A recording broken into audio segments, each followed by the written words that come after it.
any second. I agree with you. We're probably already live because that usually happens. Dashboard says starting.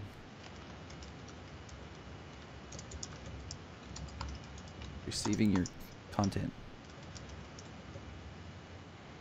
I just got the update that we are live. So And guess we what, are ladies? live. Hey guys, it's Tim and Nick, and this is Pro Wrestling Unlimited Part 2, or second try tonight, I guess if you want to say that. As Yeah. I think we fixed all of our laggy issues. I don't know. I'm gonna pull it up right here just I to mean, double check that we did fix this. I'm pretty sure we fixed it. If not, guys, we're sorry. We cannot control it. But, We're trying our best. I mean, I'll tell you right now, I think I had my settings set a little wrong, and it was tapping out the CPU on the actual computer itself.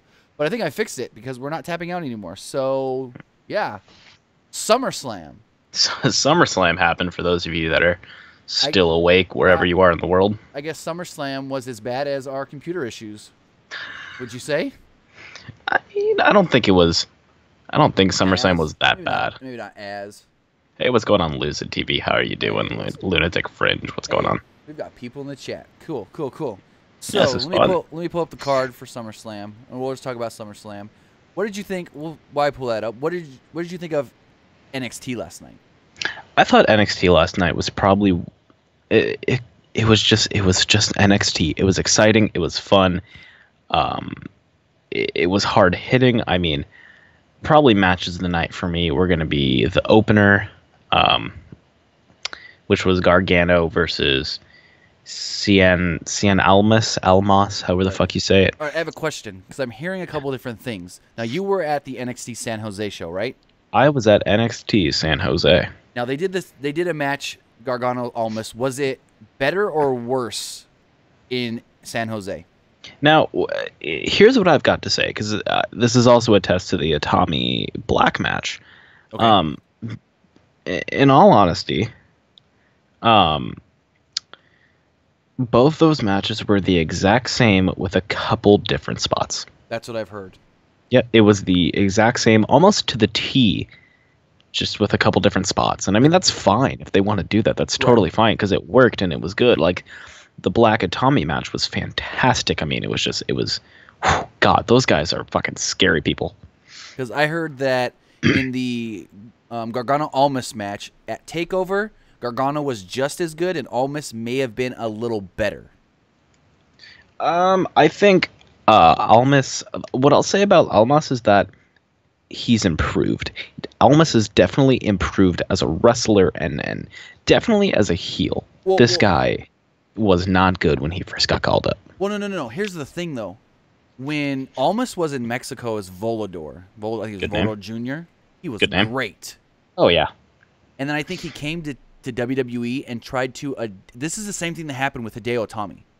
Tried to adapt to the WWE style, and it didn't work for him at first until he finally tried to figure out how WWE works and how you have to adapt your style to that.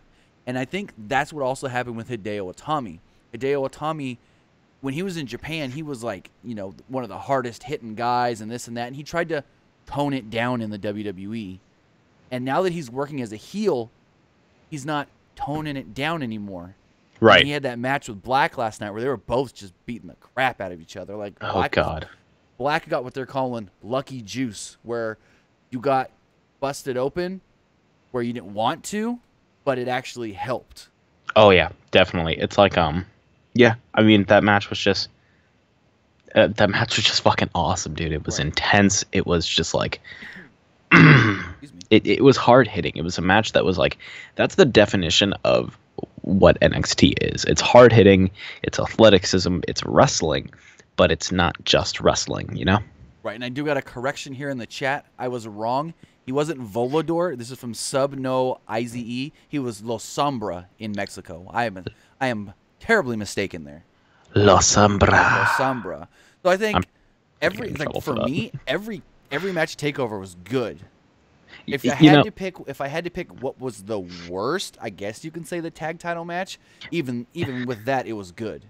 I'm gonna be honest. If you had to pick two bad matches out of the 5, It would probably be the tag team in the main event, but those were still Right. two really good matches. Right, But like- not to deny them, but I think the opener set the mood. I mean, I love that idea that Tommaso Ciampa is haunting Johnny Gargano and that thought of DIY. Yes. It's still haunting him. I just think they're doing a really, really good job with him.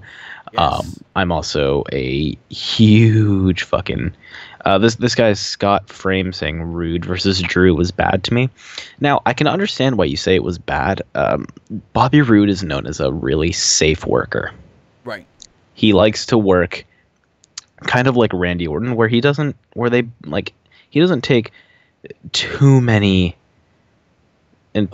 bumps, No, he doesn't do anything he doesn't take many unnecessary risks, I guess you could say maybe. Right. So, but for what the match was, it was good. It's obvious that McIntyre is going to be a transitional champion because he's going to be back on the main roster within a couple weeks. I guarantee you. I don't know. Whoa, McIntyre? McIntyre. McIntyre's got to at least hold the title to the next takeover. I don't think Cole's going to get the title on TV. I think they'll save that for a takeover. But I'm pretty sure Adam Cole's going to get that title. Okay. I say the day he drops that title is the day McIntyre comes up. I'm going to answer some questions here in chat if you don't mind. Okay, give me one thing. One. If Jinder wasn't the champion, I wouldn't agree with you. Okay. But the reason I could maybe agree with that is because if Jinder wasn't the champion, I could still argue that Vince may see him as that goofy guy in 3MB, but because Jinder got the title, you almost can't put that stigma on McIntyre now. You know what I'm saying? God, that's really true. I mean, you could just keep him away from Jinder. Well, that's not even the fact. It's just the fact of Jinder was that guy that was from 3MB and he never went nowhere and was crap and whatever. Well, I'm not gonna say crap. Everyone, he was decent. Mediocre at best. Right. And they gave him the title. So with McIntyre, he got better when he was gone. And so it's just the fact of, if they're willing to overlook the 3MB stuff with Jinder, then they have to overlook it. Vince would have to overlook it with McIntyre because McIntyre is way better than when he was in WWE last. Oh yeah, I mean, dude, if you right now, if you are just if you have a phone near you, I want you to look up Drew McIntyre 2009, and then look at a picture of him today. That's the definition right there. Of Are you about to say the exact same thing that ran through my head last night when they were showing those pictures on NXT? What was it? That back in the day when Vince brought him out as the chosen one, he doesn't look any more than like a maybe IC champ, but now he looks like a legit world champion. Exactly. Yep. That was the first thing that popped in my head when they showed those comparisons last night. Dude, he's a fucking monster now. Yeah. Ooh, I don't know if it's just he gained more muscle mass or if it's the beard or something, but both. But or it's just with age he doesn't look as much. He doesn't look as young. I don't know. I just saw a really good question in chat. Go for it. From DE_COS1972. Who got buried worse, Corbin or Rusev? I think tonight destroyed Rusev any credibility that he was going to have as a fucking heel or as a monster. It's all gone. It's completely done for him. I feel bad for him, but yeah, it's done. Yeah, for sure. I don't know what you can do to save Rusev after that. As soon as Rusev attacked Orton before the bell, I'm like, okay, Rusev's losing. And then 15 seconds later when he actually lost, I was like, okay, I didn't think he was going to lose that bad. Yeah, no, it literally 8 fucking seconds in a match. It's weird. Robert Cathy. Are you related to Kathy Kelly? Why did all the women's title matches end in submission? A good question. That's a good question. I don't think that was intentional. I just think both those people have submissions as their finisher. I mean, does Sasha have a finishing move that isn't the bank statement? No, she does the backstabber into the bank statement, and Natalia's just got the sharpshooter. Exactly. Oh, I don't even think she did the backstabber to get this bank statement, and she didn't even do it. I think it was like a roll through.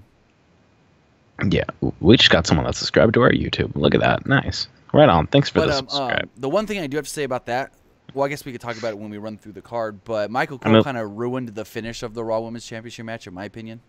yeah, let's just okay. You want to just run down the card really quickly and start taking some calls if we got any? Actually, I can take a call right here. This person keeps calling. Give us. Caller, you're on the air. What's going on? How's it going? I'm well, thanks. And I have a few questions about tonight and tonight's pay-per-view and NXT's pay-per-view. Okay. All right. So, what's your opinion on the Hardy Boys only having a pre-show match, and where do you think they're gonna go from here? To be honest, I don't know exactly where they can go. I know they're gonna kind of keep up with the whole they injured the Revival, so that way once the Revival's good to come back, they're just gonna go right back into feuding with the Hardy Boys. Okay. But as far as them, I guess them being on the pre-show, it was a fact of they had a plan for him to have him have a match with the Revival. When the Revival got injured, was it 2 weeks ago? They couldn't throw anything together last minute that would make sense for the main card, so they just randomly gave the Hardys a match. It was all it was. It's unfortunate that the Hardys did get put on the pre-show, but it's just how everything fell through with the injury to Scott Dawson. So they're just unfortunate circumstances and unfortunate timing. What do you think will happen next for Roman if the Undertaker coming back is just a rumor? You know, that's a good question. I was trying to think of that earlier when Undertaker didn't come at SummerSlam, and then you can think, well, maybe he'll come tomorrow at Raw. I don't know. What could be next for Roman? That's a really good question. I mean, Samoa Joe. You can still do the thing where has he really beat Samoa Joe yet? He hasn't. I mean, you can always go that route where you can say that he hasn't beat Joe. Okay, yeah, I could see that.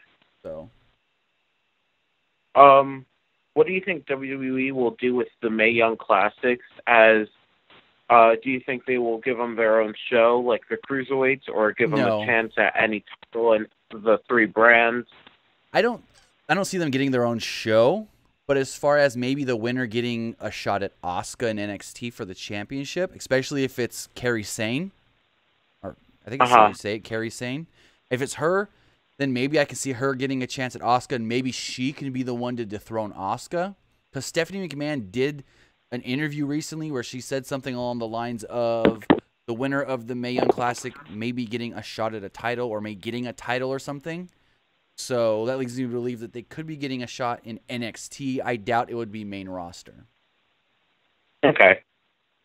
And my final question, do you think WWE will do a shakeup or draft? If so, when do you think it will happen? And also, do you think they will include NXT saying Daniel Bryan and Kurt Angle showed up at NXT TakeOver?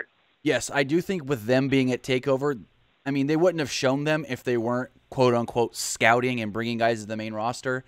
From what I've heard, WWE may want to actually do a shakeup by the next pay-per-view, which is September 24th, No Mercy, a Raw pay-per-view. So they may want the shakeup done in time for that. So maybe within the next couple of weeks, possibly. Okay. All right, thank you. All right, thanks for the call and have a great night. You too. Bye. Bye.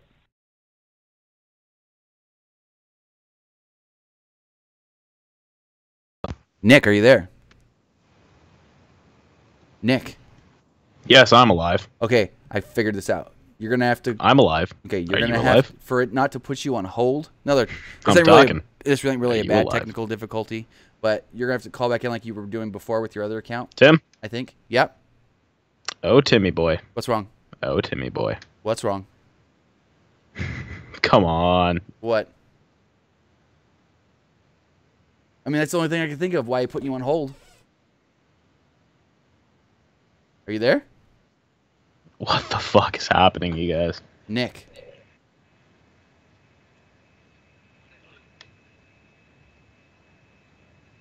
All right, we'll barrel on. We'll try to fix Nick here on Skype. It's Skype. I know other people were having trouble with Skype tonight, so Can you hear me now? I can hear you. Can you hear me? Yeah, I can fucking hear you now. Why was I on hold? I don't know. I answered the call. It's because it's coming in differently. I don't know. Because it's not telling me that I can add someone to the call. It's just saying answer the call, unlike when you've called on your other account previously. Oh, could that be it? That's the only thing I can think of. But I know others, like Joe Cronin was having Skype issues earlier, too. I don't know if it's just Skype or... Fuck. Well, shit. What should we do here? Oh, can you call it the other account? It would lose the beautiful quality of my microphone. Yeah, Unless I could probably do that. Just give me, Alright, you guys are gonna be blessed with Tim's voice for the next, maybe 3 to 5 minutes at the most as I, work out some technical difficulties on my end, but nothing bad to the show. I'll answer some of these chat questions. Yeah, for sure. So answer some chat questions, take a couple more calls if you like. I will be right back, you guys. Not a problem. This is not anything that's going to stop the stream. Don't worry, guys. The stream's going perfectly. Oh, yeah. And just real quick, to Dynamic DJ Blog says, just goes to show that WWE sometimes can really make a star. That's exactly what Braun Strowman is. Oh, well, yes. Guys, I will be right back in about 5-ish minutes. Give me a quick second. Thank you guys for bearing with me. I love all you guys. Mwah. Bye. All right. Brian Mathis says, will Bobby Roode be on Raw tomorrow night? I don't know. I have a feeling he can be coming to the main roster very, very soon. As far as tomorrow night, maybe, because it could be a Ty Dillinger situation. I do feel he does need to finish the feud with Roderick Strong. But as we saw with Ty Dillinger when he came to the main roster, he was still able to do one last set of NXT tapings and finish his feud with Eric Young.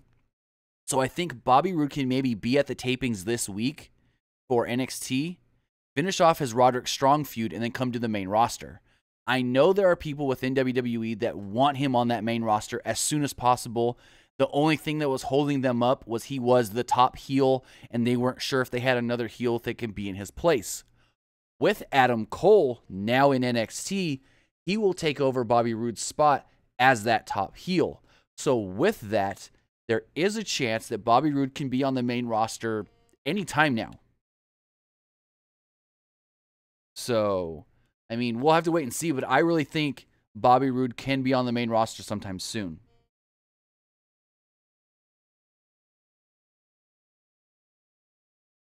Let's see, what else are you guys saying here in the chat? You guys are asking for my ratings for NXT and SummerSlam. Now, NXT, I'm going to give that, I almost want to give it a 4.5. 4.5. I mean, there were some things, you know, here and there was all right, but yeah, I'll give NXT last night a 4.5. Okay, 4.5. Now, SummerSlam. Take the main event out of it. I would have maybe gave it a 3. Like, give this pay-per-view a 3 without that main event. But you had that Fatal 4-Way, and I can legitimately say that this was a 5. Maybe a 6 because how freaking amazing Braun Strowman was in that main event. So, Dynamic GJ Vlog says, who should be Roode's first main roster feud? I was thinking about this. If he comes to SmackDown, maybe Randy Orton. If he goes to Raw, maybe a Finn Balor. What do you guys think? I think that would work. If Finn Balor on Raw, if he goes to SmackDown, you do Randy Orton. I mean, you can even do Shinsuke on SmackDown if you wanted to. Shinsuke lost tonight. I don't know what they're going to do next with Shinsuke, whether he's going to try and fight for the WWE Championship again or not. Scott Frame says he tried to call in, got an error message. Did it just keep ringing and ringing and ringing? Because it'll just keep ringing if we don't pick up. And Nick? Guess who's back? Nicholas. Back again. Nick is back. Awesome possum.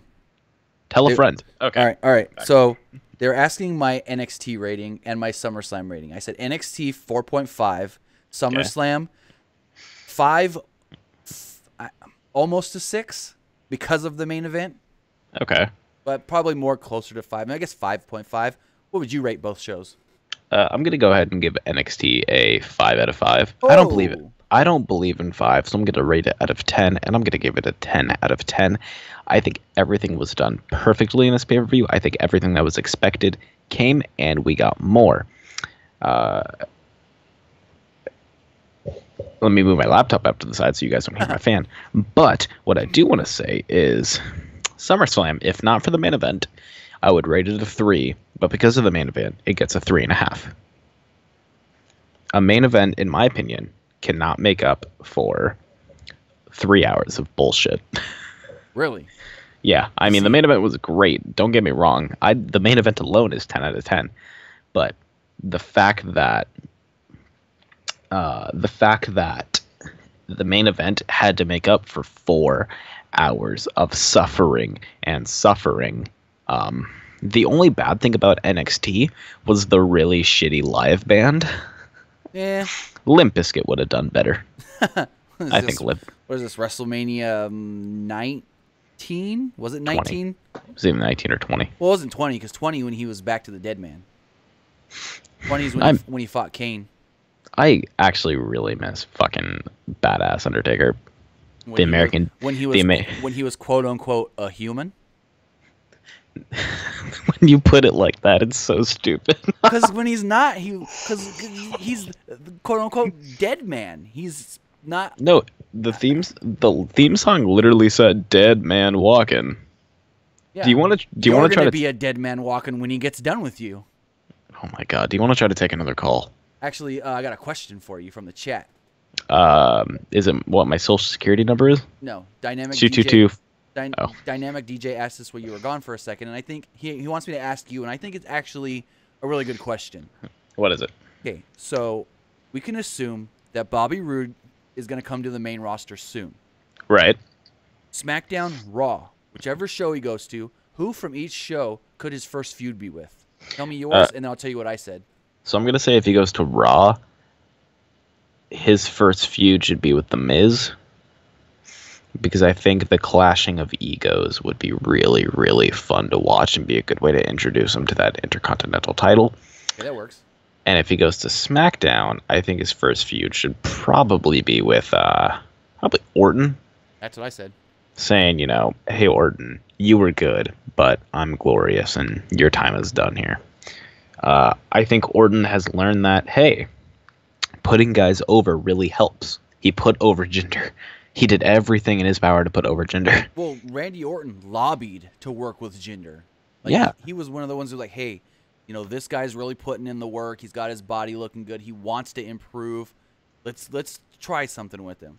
I mean, It wasn't just Randy saying give him the championship, but Randy was like, if you guys are interested, I'll really try my hardest to help get this guy over. Yeah, no, definitely. And I think that's one thing that I quite enjoy.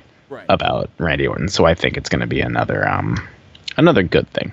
Well, I said if he goes to SmackDown, Orton, or depending on what they're doing with Nakamura, maybe redo Rude Nakamura on the main roster. Not yet. And then I said for Raw, you said Miz. At first, when you said the word Miz, I was like no, but then you elaborated a little bit, so I was like yeah, okay. But I also thought maybe Finn Balor. No, come on, Tim. Do you really want to do all these fucking NXT feuds like immediately? We didn't have Bobby Roode, Finn Balor, Yeah, we didn't have it, but okay, how are these two guys going to go together? What's the feud going to be? How is this going to happen?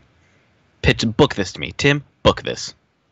Welcome to Tim Books It. Oh, I don't even fucking know. Because I think WWE, they throw shit together last minute all the time. Excuse my language. I like how you're saying, "Can excuse my language," and I'm like, "Guess who's fucking back?"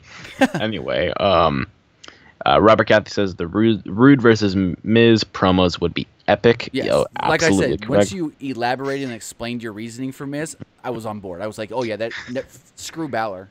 But Landshark 1519. If Heath Slater takes steroids, will he be Universal Champion? Oh, yeah, Lord. That's how it works.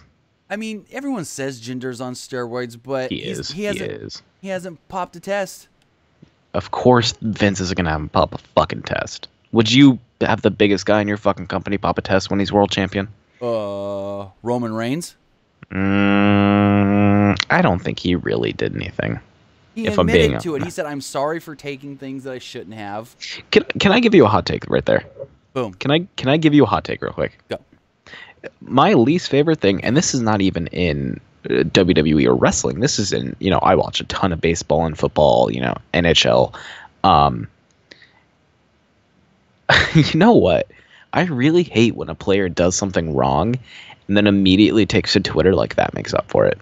That is the worst thing on earth for me. Like, I hate that kind of stuff. Like, I did this bad thing. I'm sorry about this bad thing. Okay, and then everyone forgives him. When it's like clearly his PR manager wrote all that for him and just told him to post it. Oh, no, I get you there. Yeah, no, but let's definitely take a call right here. First off, I gotta say, Robert Cathy says you're a heel because you got me to cuss. Yeah, no, I'm a heel. I am a heel.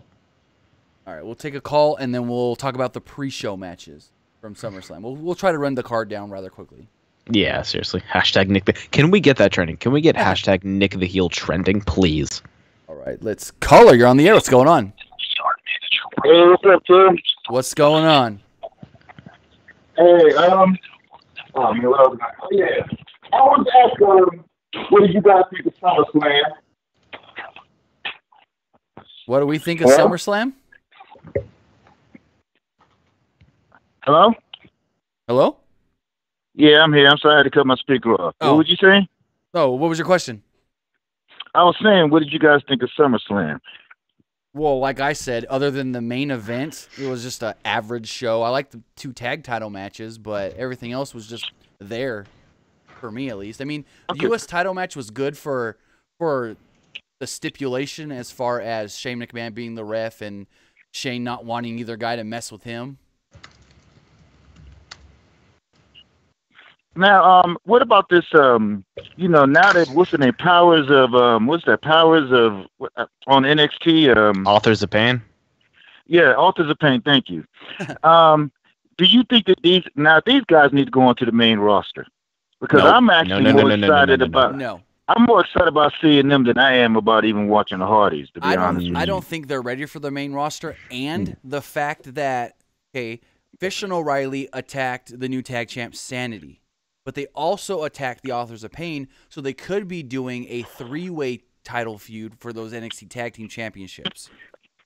Yeah, but man, I'm telling you, the tag team division is so sad on the main roster. They would just breathe some life into it. True, but I think they still need more time to grow, and I think if they start coming on the main roster and you have the main roster crowds eating into them and stuff, it may show. Yeah, I mean their promo work is about as hard as like a soft kitten, and while their in-ring work is it's okay, admittedly, it's for some young improved guys. over the last year for sure. Definitely, but I think they still have a lot to learn, and I don't think Paul Ellering can teach them everything. But working with these tag teams, they're really going to improve. And see, that's what I was going to mention as well. I mean, Nick, you're young, so you probably wouldn't remember Paul Ellery with the I call them the Road Warriors, right? Whatever they call them. I hate that. I mean, just for the nostalgic purposes that us old heads, man, just to see Paul Ellery in there with another tag team, I think that would just be good for for the older guys that are getting kind of turned off on this new WWE stuff. Well, that's just me. There's the question too: is Paul Ellering going to want to be on the main roster and on the road and stuff, or does he want to work a couple times a month in NXT? Yeah, that is true, because he's up there. He might not be able to do all that traveling as well. Like, Nick, was he at the NXT show you went to? He was not at NXT San Jose. They came out on their own. Right, because when I went to NXT last October here in Fresno, it was just Authors of Pain alone. Oh, okay. Well, yeah, that I didn't even, hold in the fact of how old he is. Right. So I have another question. Go for it. I have one more question. Sure. I did something I normally don't do. I actually got on YouTube and cussed somebody out. Uh-oh. And I want to ask, why haven't you guys got into the fray of dissing Sean's Entertainment? Now, I know Nick is down for it, and I know Tim, you are probably the one talking him out of it. Let Tim, Nick can I go. take this one? Yeah, go for it. Yeah. I actually had to explain to Nick who Sean's View was. So check it out. The reason I tend to not get involved and why I haven't tried to fire back at anything is because, 100% goes back to my mom, who like always told me like it's that kind of shit's not worth it. I have the hot take series, which is completely based on not pissing people off, but starting conversation.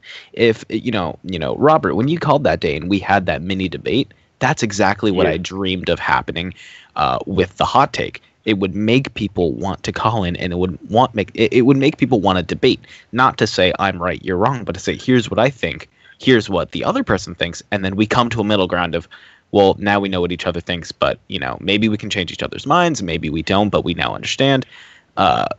Getting into it with Sean's view, yeah, definitely. I mean, getting into it with Sean's view is just a waste of time. That kind of guy isn't worth it, and he's going to try to bring you down to his level. So then, all this stuff like, oh, Pro Wrestling Unlimited and Sean's Views feuding. We don't want to bring viewership to Sean's Views because we're not Sean Views. We're not friends with him. We're Pro Wrestling Unlimited. We come here to give you guys wrestling content, to have you guys call in, interact, and chat, and have a good time. We don't want to bring negative stuff into here. And, if Sean's View wants to do that negative stuff, we're not going to get ourselves involved in it. And that's my take on it. Right, and I agree with that. Wow, and I called him the heel. I'm a heel. Trust me. But I would agree with that as well. And it's another thing that I don't think Sean's View understands YouTube, because everyone's getting flagged. Their videos getting flagged, not deemable for monetization and not suitable for advertisers. Right? Well, he posted a video saying that people are against him, trying to take his channel down, when he doesn't understand that this is happening to everybody. It's not that people are targeting him specifically. So it's another thing of he doesn't really understand things going on actually on YouTube and the behind the scenes work and how YouTube works and how they, all their stuff's issues right now. He just thinks everybody's against him and that nothing happening to everybody else. It's all him. So that's the other thing. Like, he doesn't understand stuff. And I just want to say one more thing, and then I'm going to call it a night on you. Well, not a call it a night. I'm still going to listen to the stream. Go for it. But I just wanted to congratulate you guys. How much your channel has grown in like the past month. It has just been amazing.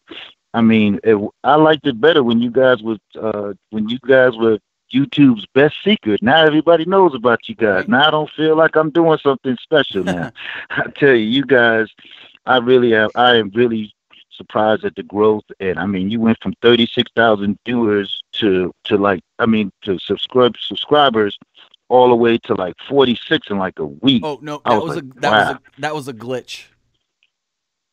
Oh, it was a glitch? Yeah, it was a glitch. It was showing that on my end as well, and then like a couple hours after that was noticed, it went back. So we're at 38,300 ish now. I mean, but look, I mean, even that's a big growth, because I mean, it was like a month ago we was just celebrating 20,000 views. Right. So I mean, still, that's still amazing. I think that so I'm not gonna keep griping about being your co-host, because apparently Nick is definitely bringing in the subscribers. Hey, so you can job to you guys. anytime you want with either me or Nick. Yeah, dude, Robert, let's get on here. The Robert Nick show? Nah. I can't do a show with Nick. I'm not trying to get outshined.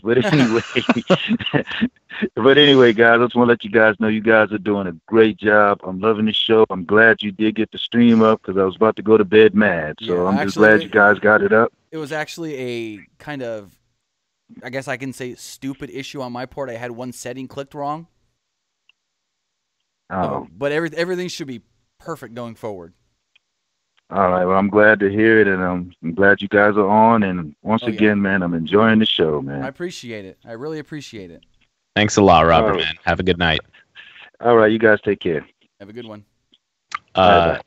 So, Tim, Derek Brochek is asking about the giveaway that you have going on. Oh, with SG1 Sports? Yes, he actually he sent me. I can tell you right now. I'll tell you the winner. He sent me it earlier. I was gonna wait a little longer. Oh, we have a winner. We're gonna announce the winner. So, wait. Do you want a drum? Shh. Do you want a drum roll? Go. All right. But I can't drum roll because I have a microphone in front of me. Who is the winner? And Chris from SG1 Sports sent me the winner. The winner of the SummerSlam T-shirt giveaway is Caleb Snell from Arizona. Right on. Caleb Snow from Arizona, Snell of Arizona has won the T-shirt giveaway that was sponsored by SG1Sports.com. Okay, I'm gonna give my announcer voice right here for Caleb. Caleb Snow from Arizona, you have won the SG1 Sports WWE shirt giveaway. Sure, good enough. Alrighty. Ghost says, "Okay, I put hashtag Nick the Heel on Twitter. Have fun with that."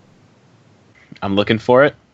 Apparently, no one's posted it, and I'm offended. I don't see it on Twitter, guys. Uh-oh. Everybody should be tweeting Nick the Heel. If you guys tweet it, I will retweet every single person that tweets it. Change your Twitter name to hashtag Nick the Heel. I mean, because you don't have to change. You can always change your name. You don't have to change the actual handle. Oh God, yes. I'm gonna change it to Nick the Heel. Go ahead. Because some people, some companies, they'll be like up, down, down when they're at a certain convention. Like it'll say up, down, down at E3. You can always change your stuff. So you just change your thing to hashtag Nick the Heel. All right, so even guys. when people search hashtag Nick the Heel, your profile pop right up. All right, so I want everybody to right now tweet hashtag Nick the Heel. Tweet it to at Pro Wrestling Unlimited or at PWU_Armstrong. I'll retweet every single person that tweets it, and I will also DM you a really funny meme. Anyway, so let's go down over this terrible, terrible pre-show with nobody there. Yes, okay, hold on. There was a call that I had to take because he'd been trying and was getting an error message, and then I just lost him. Oh boy, yeah, let's take him. It was actually going through, but now it's not. So I don't know if he actually tweeted me saying that he tried and got an error message. So when his number pops back up, I will take his call no matter if you're talking or not, Nick. Jeez, this guy's important. Well, I mean, he said he tried 6-7 times, kept getting an error message. So he finally got through without no error message. Then you know what I'm saying? Mm-hmm. So, anyways, kickoff show. It was the Miz Taraj versus the Hardys and Jason Jordan, and it was an empty arena match. It was The Rock versus Mankind during the Super Bowl. Well, what happened was the show was supposed to start at 5, and apparently the Barclays Center didn't even send their ticket greeters. I guess what are they called? Ticket greeters? Are they called ticket greeters? I don't know. Ushers. Ushers. There you go. People that scan the tickets at the door didn't even start to make their way there till 5. The doors didn't open till after 5. That match went on. I don't know. The pre-show started at. I don't know. But anyways, the pre-show started. That match started, and people were barely getting their tickets scanned as they rang the bell for the match. Oh, God. Yeah, I mean, Barclays, come on. Yeah, so, I mean, some people are trying to blame WWE, but it's kind of both. Like, WWE should have been on them. Like, why aren't people in here now? But at the same time, it's the Barclays Center. Step up your employees. I mean, I'm not trying to bury anybody or anything, so. But all you do gotta tame the barrier. Hey, now all you do gotta know you're an all-star. Is it was a basic match that they tried to build up Jason Jordan. Jordan was the most impressive guy in the match. Jordan was throwing Axel and Dallas around pretty easily, and then Axel tagged the Miz as Jordan was about to finish off Axel, and he got hit with the skull-crushing finale, and Miz pinned Jason Jordan. Yeah, I mean, honestly, okay, so I'm gonna be completely straight up with you guys. I was at work for most of the kickoff. I heard it was really depressing, though. Heard it was really, really sad, and I don't care about it. As far as the match or no people being in the arena? Just as far as no people being there, just the fact that it was a pre-show match. I did hear that the New Day match was actually pretty good. Oh, I loved that match. I actually really liked it. Yeah, I mean, I'm not a fan of them. But I will admit that they've been working extremely hard, the Usos and the New Day together, and they've put together some pretty decent stuff. Right. Dude, can I just say? About? We just have the best fucking fans in the world, because I'm looking at hashtag Nick the Heel tweets all over this place. No way. Yeah, I swear to God, go on Twitter, look up hashtag Nick the Heel. I've retweeted every single one of them. I'm going to look right now. You guys are the best people on earth, I swear. Thank you guys. Like, see, the reason that this is all going so well, like Pro Wrestling Unlimited and what we're doing, is strictly just because there's like so many cool people in this chat and on Twitter. It's just like, you guys do nothing but support us, and that's super awesome. So they show us support. So why don't we show them some love on the phone lines? Do we have a text line? Do we have a text line? Not really. We should try to. I'm gonna try to set up a text line for us. People can text us. I mean, I could do that. That's easy. I could set that up in like 2 seconds. Yeah, no, because I know. We have the chat. But yeah, we have the chat. Sometimes the chat goes and you miss stuff. So I mean, yeah, I get you there. Yeah, no, definitely. It should be cool for like people that are too anxious to call but really want to get something across. Like, yeah, very true. And they can't get a super chat donation now because super chat will highlight your comment or whatever. But I understand not everybody can afford to donate or anything. Ooh, can I talk about that real quick? Sure. So, kind of like we mentioned earlier, everybody, YouTube sometimes just doesn't like us, and sometimes problems happen, and they take down stuff. And, you know, we just set up a Patreon, and we've had 4 people so far graciously enough donate. The most being $25, and we have a $1 donation. It's just $1, and you get awesome perks no matter how much you spend. I mean, I think even one of them is a personalized thank you card. Yeah, I think that's the $5. I'm pulling it up right now. I'll let everybody know what everything is. Keep going. You guys, like I said, you guys are the best, and you guys show support, showing up here even when we have these technical difficulties. The fact that you guys are so willing to donate to us to keep this going, the reason we're going to keep churning out, the reason that we say we'll be right back, we're going to go fix this, is because of the people that donate, and for the people that tune in here, and for the people that tweet us, and for the people that comment and share this, because we want to make good videos for you guys. Oh, yeah. So, thank you guys so much. I mean, Nick can attest to this. What was it? The last 3 times we tried to stream, we had issues, and we stayed around 3 hours each time trying to fix things, and finally fixed it tonight. Yeah, I mean, we fixed this tonight, and I mean, I told them, I was like, I don't care how long this is going to take us, we're going to do this. And I see, that's what I'm going to say. Thank you for the people that donated. If you can, the link for the Patreon is going to be in the description. We're on our Twitter. And for now, let's show some more fan service, and let's get some calls in. What is this one? That's a call, probably. Well, it's different. You're different. Never mind. I clicked accept. I clicked accept, and nothing happened. Someone was trying to show their webcam, I guess. I don't know. Sam, we don't want to see you guys. We just want to hear you guys. Hey, I want to be rude. Dude, all heel tweets. Oh my god. Hashtag Tim Berries everyone. What? Anyways, so with the Patreon, if you just donate one... Okay, let's take this call first, and then we'll get back to the Patreon. Okay. And... Caller, you're on the air. What's going on?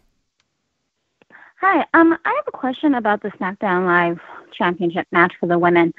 Do you think that Natty, the only reason she got the title is because of everything going on with TJ and his injury and that entire situation? Or do you think that it was somebody in the office that actually said she deserves it? I think she got the title because Naomi messed up on SmackDown Live. Mm-hmm. I was just about to say that. I don't think she actually, not to be rude to her anymore, I don't think she deserves it anymore. She's definitely she's not enhancement talent. She's just a trainer training them live on SmackDown. And I think they gave it to her as a transition champion for Carmella to cash in on her, probably on Tuesday night. I don't think it has anything. With Money in the Bank briefcase, they never said SmackDown Live. And also, the shakeup is coming. Could Carmella maybe be a surprise shakeup and be put on Raw and cash in on Raw? I have thought of that. Because that would be a swerve, and no one would be expecting it.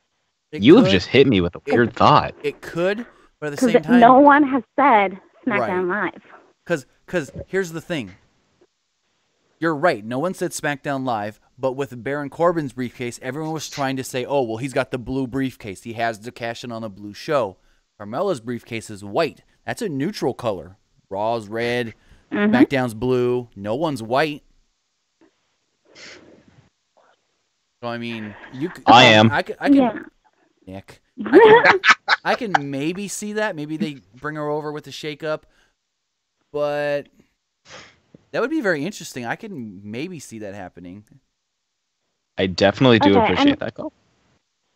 Yeah, well, I also just want to say, like, I saw Natty's first match on Stampede Wrestling almost 20 years ago. Right. Wow. And to be able to see her, I've followed wrestling my entire life, and to be able to see her finally get to the place, hopefully, where she should be, where it is her rightful place as one of the veterans in that locker room, and to actually say, hey, you know what? It might not be the longest run, but you know what? It might be my last run, because she is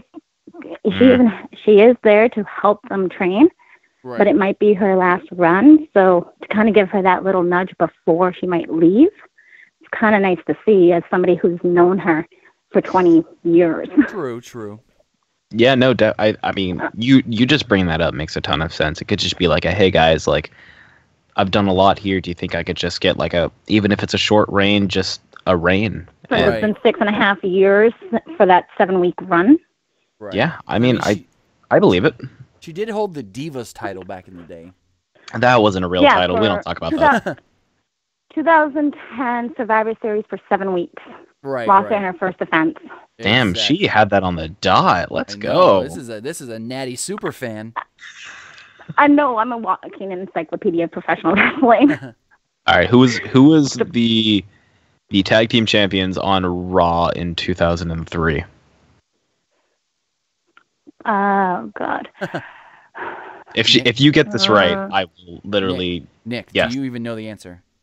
Google does. That's cheating. It's not cheating for me. As long as you don't look it up, that's not cheating. Okay. Raw, I believe. Oh God. I believe it was. I believe. Oh God, I know this. Dude, fucking Wikipedia's confusing. 2003. Well, actually, it depends because there's a lot. Like what part? Yeah, of that's what I'm thinking. Like what? When are you talking? 2003? Because let's go. End of 2003.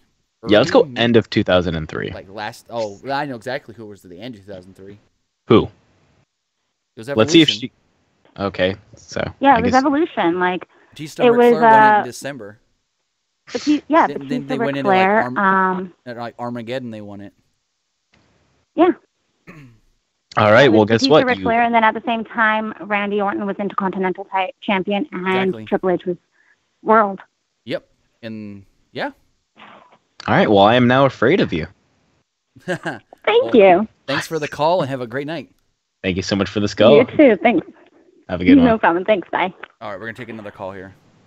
She was like oddly nice. That was like the nicest call we've ever had. All right. Alrighty. Guys, don't be afraid to call. Waiting for the call to load. Oh, no. Did I lose it? People in this chat right now, it's just talk to this lady all night. LOL. She's buying time so she can Google it. Should Rollins and Ambrose be called the Shield? No. No. And even though I call them that, no, they shouldn't. I think Seth even said that on the pre-show, but not to call them the Shield. Yeah, they're not the Shield yet, but they will be eventually. No. Dude, everyone's tweeting the heel. Caller, you're on the air. What's going on? Hey, how's it going, Tim? Nick? Hello, my friend. Hello? How you doing? What's your question? I just have a question. Do you think Sasha Banks is hurt? Because she looked hurt, similar to like Finn last year at SummerSlam. I don't think so. If they knew she was hurt, they wouldn't have gave her the championship. They would have kept it on Alexa.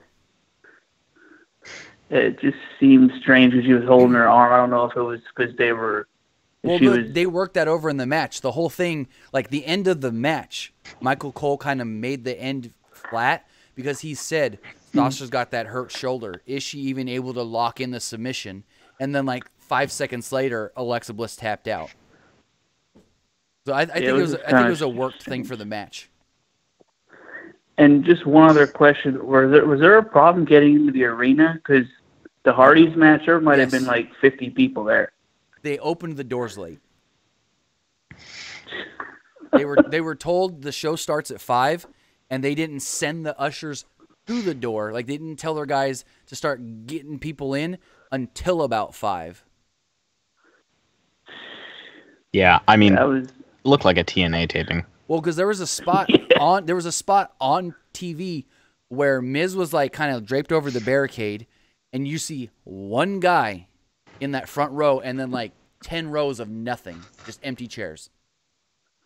That is so sad. I feel bad for the Hardy boys. I'm sure they'll get some apology somehow, but it just seems strange to me. But who is it? Braun and Brock at the next pay-per-view, right? Yes. Yes. I can probably say that 95% certainty. That's what they're going to do.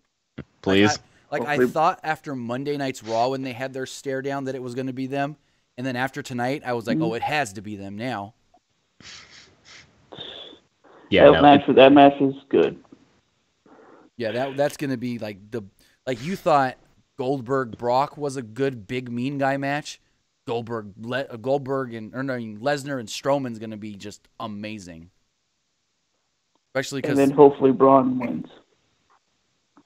Go for it. No, go ahead. I was going to say it's going to be amazing because you have like people don't realize this, but Strowman's actually pretty quick on his feet. I mean, did you see that drop kick? That's what I was about to say. He hit like 2 front drop kicks. Like, if you think about how little time he actually spent on the NXT roster, came to the main roster with the Wyatt family, Vince was like, you know what? I can make this guy a just huge monster star because Vince loves big monster guys. No, he loves big sweaty men. Oh, Lord. But yeah, I mean, even from when he first came in with the Wyatts to since like Mania around, the last couple months, he's just grown immensely, and he can even hold his own on the mic for the most part too. He could say like 4 words and I'd believe it. He can say enough for his character.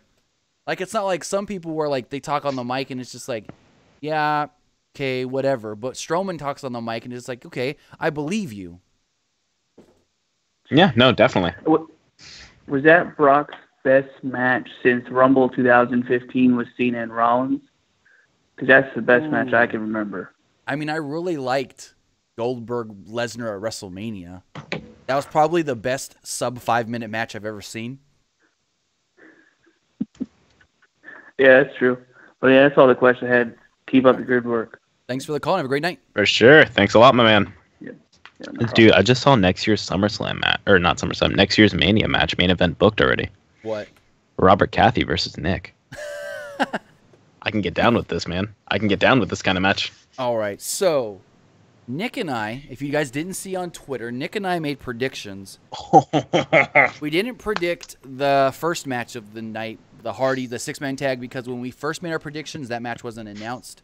But we did everything from here. So as we run down the card, I'm going to call out our predictions, and we're going to see, who did better, who got most points. We're going to keep score leading to, what is it, next year's WrestleMania, Nick? Yes. And we're going to see who has the most points after every pay-per-view, all the way till we're going to do after WrestleMania, like predict Mania and then tally everything up then. I mean, here's what I think we should do. Okay. I think we should tally it as we should just have it continuing. Uh-huh. I guess we can tally who has the most by, the end of the year. So by next SummerSlam, we'll see who has the most. Okay. But I think what we should do for each pay-per-view, though, is come up with a stipulation that the loser has to go through. And this stipulation was the loser has to sing Billy Gunn's Ass Man theme. Yep. Yep. So why don't you break that down for us, Tim? Break down our SummerSlam predictions and who walked away. Let's run down the card real fast and we'll go from there. All right. So after we had the 6-man tag, which we again said we didn't have any predictions for that because the match was announced after we made our predictions. But we had Akira Tozawa defending the Cruiserweight title against Neville. Now, in this match, I picked Tozawa, and Nick picked Neville. Did you take Tozawa because Tozawa and Tim Zawa sounds really similar? No, I picked Tozawa because I thought that how are you going to have him lose that title that quickly when you're trying to build up the Titus brand? You know what I mean? Mine was funnier. I gotcha. Yeah, no, definitely. Anyways, I mean, that was a crap match. It was a really well-worked match. It was a good pre-show match. Like, it probably would have been okay on the main show, but it was like the better pre-show. Well, I can't even say that because the tag match was the better pre-show. Anyways, it was a good match for the pre-show. Nick actually got the point in that match, as Neville did walk away the new, which I don't even know why he lost the title on Monday. That could probably be another hot take for Nick. The new Cruiserweight champion, Neville. So Nick does get 1 point for that, as I have the big goose egg. As always, taking the L's is Tim. Then we had... Well, did you have any thoughts on that match? Well, you didn't see that match, did you, Nick? No, I didn't. I was at work getting shoes for people. So what did you say? You started on the main card? Yeah, I saw bits and pieces of other stuff. I can kind of chime in here and there on certain matches. So then we had Big E and Xavier Woods with Kofi Kingston at ringside defending the tag titles, the SmackDown tag titles, against the Usos. I thought this was a really good match. Probably the best pre-show match we've had this year in the WWE. It sucks that they were on the pre-show because I feel like that would have been a cool match to see on the main card. With, like, an actual full crowd. Yeah, seriously. Because, like, once the crowd all got in, the place was completely packed. Oh, yeah, definitely. I mean, it was just a matter of Barclays being Barclays. Right, and we both actually picked the New Day in that match, which the New Day lost, so nobody got points off of that. But, yeah, I thought that was a really good match. The end saw, what was it? Big E they had to give him, like, 2 super kicks each and then a double super kick to keep Big E down. God, I love Big E. Big E. I'm just glad Big E stopped doing, well, I don't know if he stopped, but he doesn't do it as much, his dive through the middle ropes. Yeah, that's scary. When he used to do that, he used to, like, land on his neck, top of his head neck. I thought he was going to kill himself. Oh, yeah, it's scary. So, yeah, but that match was really good. Like I said, that's probably, for me, that was top 3 of my favorite matches of the night. Mm-hmm. We then had John Cena, the main card started, and we had John... Who won that? Who got the points for that? Oh, I said nobody, because the Usos won, and we both picked the New Day. All right, well, I didn't hear you say that. I'm sorry. My bad. I may have said it too fast. My brain can't process it this late. I apologize. Anyways, all right. The main card started, which I thought it was going to be, I thought the main card was going to start with, you thought too, Enzo and Big Cass and Big Show. Yeah, definitely. Yeah, because you were like, hey, I think I'll make it in time to see the Enzo Big Cass match, but that didn't start. I'm surprised it didn't start because usually they like to have Enzo come out first and get the crowd all hot, whatever. But it started with John Cena and Baron Corbin. And the only time I remember John Cena opening a show, I forget when it was, but I know he did it because he had to leave, he had to leave right away. So I don't know if that was the same case here. But it was John Cena versus Baron Corbin, and we both picked Baron Corbin. Yeah. Surprisingly, Corbin did not win that match. Unfortunately, this was not a good sign for Baron Corbin, as the rumors of him having heat backstage were all but confirmed, pretty much. I mean, he lost. Did you hear what happened last night when he was on the NXT pre-show? You look stupid. Where's your briefcase? Yes. Boring. Boring. You effed up. Where's your briefcase? Yeah. Like, the crowd was just ripping him to shreds. But anyways, Corbin got a near fall once off the deep 6 on Cena, but it didn't even look good. And then Cena won clean with the attitude adjustment, and I just hope John Cena doesn't go backstage and say, "Oh, this guy was crap," because there was one time when John Cena, I think it was Kevin Eck, told this story recently on a podcast interview he did. Kevin Eck, former writer for WWE, he said that they had high hopes for Dolph Ziggler at one point. Dolph Ziggler? Dolph Ziggler. Yes. Was going to work a feud with John Cena, so they had him do a couple matches at house shows. Well, on one of those house show matches, John Cena came backstage and goes, "I don't want to work with this guy no more. I don't like his style. I don't like the way he is in the ring." John Cena, because John Cena's whole mentality is, I'm the babyface, you're the heel. The heel should call the match in the ring. And he said that Ziggler didn't really, do his job well as far as calling the match in the ring at a live event. He told Vince, and literally that next TV, Vince was like, oh, nope.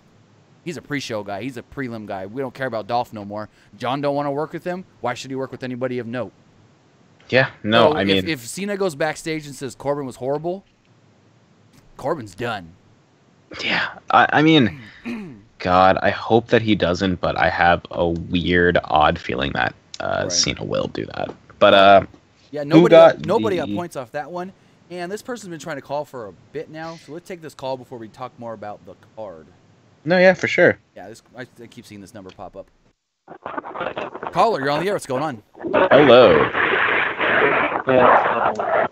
Are you in a tunnel? Car wash. Oh my God. Hey, what's going on, man? So, with Asuka retaining the NXT Women's Championship, what do you think is next for her moving forward? I think what's next is no one knows what's going to be next for Asuka, because everyone that steps to Asuka, nobody wins. I don't think Ember Moon gets another shot. I think Ember Moon comes to the main roster soon. Dude, where are you? Where are you? You there? Yeah. Alrighty. Yeah, I don't know what's next for Asuka, but I think whatever happens, it's going to be quite something. I also think they could possibly thanks for the title. And thanks for the call, man. I can't even hear that. Just, we'll give him another chance later. Yeah, I think it's going to be one of two things for Asuka. Either one, she pulls a page and comes to the main roster as the champion of NXT, yet they strip her of the title, saying if you want to stay on the main roster, you have to drop the NXT championship. So she could still stay undefeated that way. And here's the second thing, which I said earlier. Kairi Sane could win the Mae Young Classic, and she be the one to beat Asuka. Yeah, I think that'd be cool. I think it would have to be someone from the Women's Classic. Yeah, and spoiler alert. I'm gonna say that right now. Spoiler alert. If you don't know, I think if they're gonna have the winner beat Asuka, it's gonna have to be Sane, and I think over Shayna Baszler. Think so.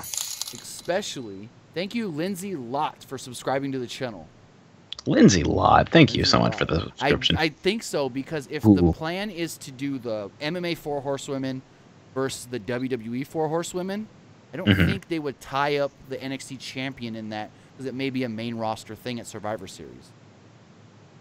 No, I mean, I can definitely see that happening. Yeah, definitely.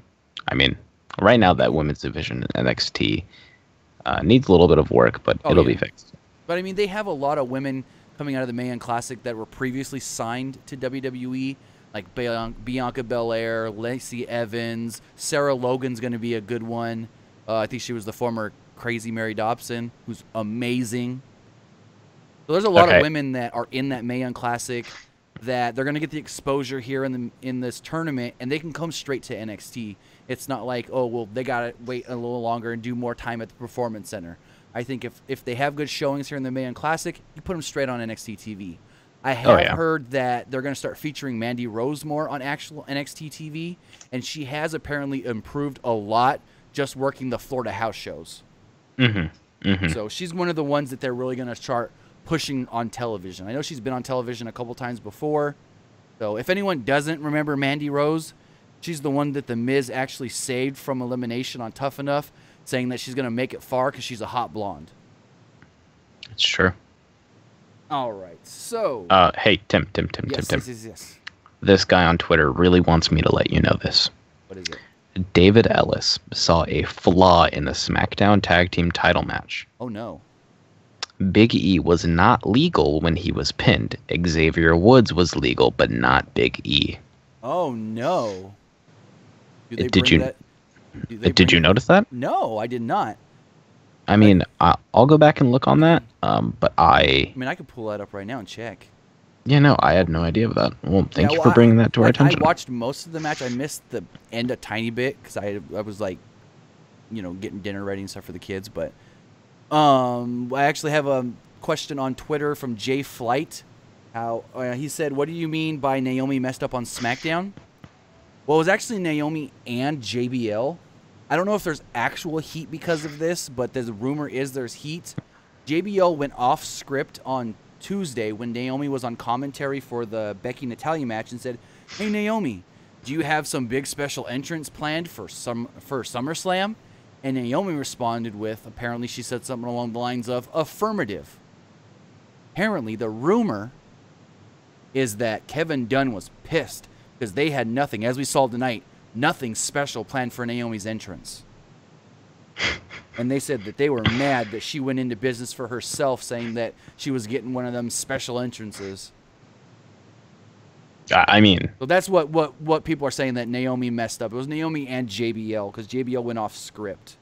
Naomi could have just said, "We'll see." So I mean, I don't know. yeah, I mean, who knows? That's such a small thing to me that Right. it's a small thing that I can absolutely see WWE really getting worked over. Oh so, yeah, especially they're trying to cut back on cost. I mean, what they really could have done something. They could have just added more glow to her entrance as far as not making it completely dark. I mean, they could have done something that wouldn't have cost too much extra, right. with like graphics or lighting or something. So, but anyways, let's see. We were Cena Corbin was the last one.